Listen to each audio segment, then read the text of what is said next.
From the newsroom to the classroom, this is CNN Student News. We're glad to have you with us this Tuesday from the CNN Center. I'm your host, Carl Azus. First up, rescue workers are searching for missing visitors after water rushed through parts of the Grand Canyon over the weekend. Heavy rains caused a dam in the area to burst, leading to these floods. Now, as the water and rocks tore through, one person said it sounded, quote, kind of like a freight train. The Grand Canyon is located in a national park in northwestern Arizona. About 5 million people visit there every year. About 270 campers, tourists, and paddlers have been evacuated from the region, but a handful of others are still unaccounted for. Officials say anyone who hikes down into the canyon is required to register with authorities.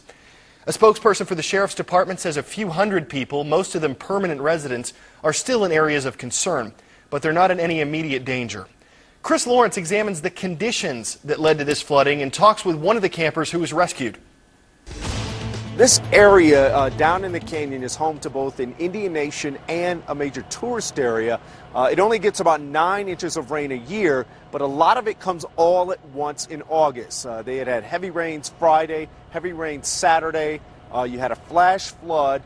That was then followed by the Redlands Dam bursting, sending another wall of water rushing into the canyon.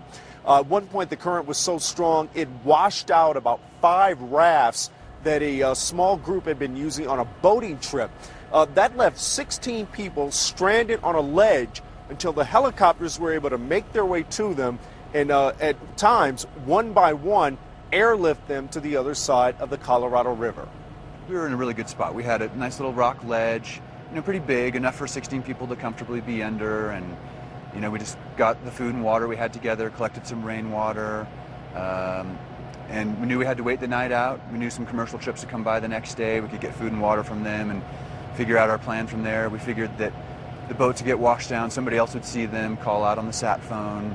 At least it would be common knowledge. We didn't think it would be this big knowledge, but they got to you. And so, by 7:30 the next morning, there was a helicopter there, just checking on us and kind of encircling the whole area. But our group was fine. We were in great shape. Chris Lawrence, CNN, Peach Springs, Arizona. Is this legit? The Grand Canyon is one of the 7 wonders of the ancient world. Nope, not legit. The world's largest gorge doesn't crack the list of ancient wonders, but it is one of the 7 natural wonders of the world, along with the Northern Lights and the Great Barrier Reef.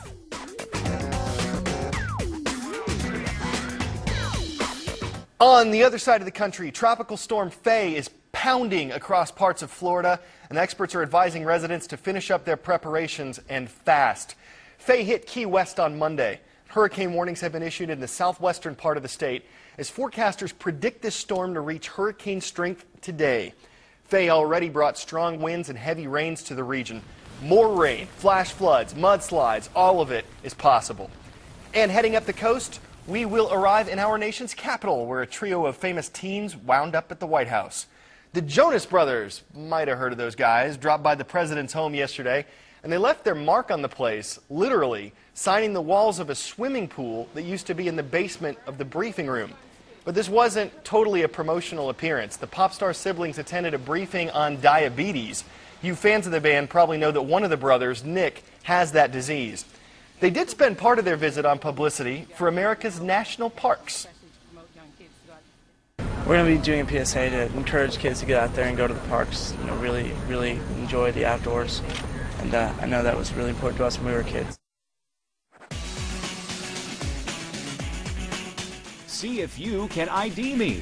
I'm a federal republic that's home to more than 160 million people. I'm located in southern Asia between India and Afghanistan. My capital city is Islamabad.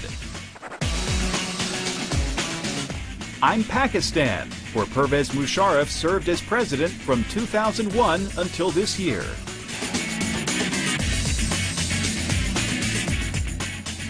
Until yesterday, actually. Musharraf is stepping down as the head of Pakistan's government just as the country's ruling party was taking steps to remove him. A committee spent all of last week putting together a list of charges against the former leader, including corruption, mismanaging the country's economy, and violating the Constitution. It could have led to Pakistan's first presidential impeachment But before that could happen, Musharraf turned in his resignation, saying he's leaving his future up to the people. Reza Sayah has more on this announcement and what comes next for Pakistan. An historic day in Pakistan on Monday. President Pervez Musharraf announcing his resignation in a televised address to the nation. The president keeping the nation in suspense for the first 45 minutes of his one-hour speech. During those 45 minutes, he defended his administration, describing the possible charges against him as baseless. The president also questioning the wisdom of the coalition partners impeaching him. But 45 minutes into his speech, a distinct shift in tone.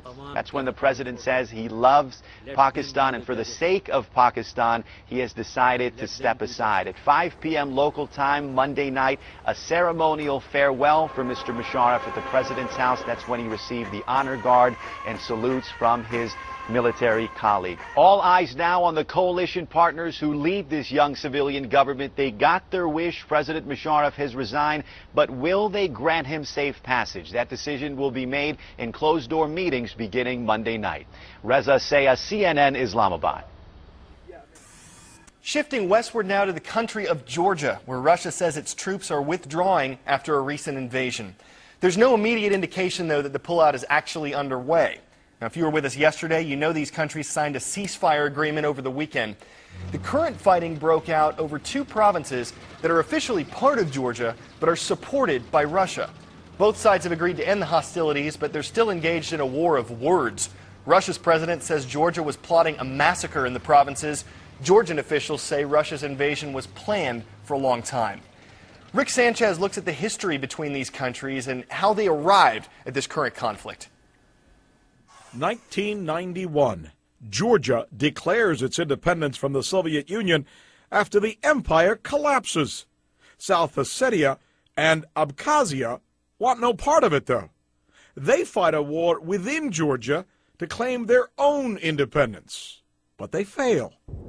1992, the Georgians and Russians set up a joint peacekeeping force to mediate the violence in South Ossetia. 2004, Mikhail Saakashvili is democratically elected the president of Georgia.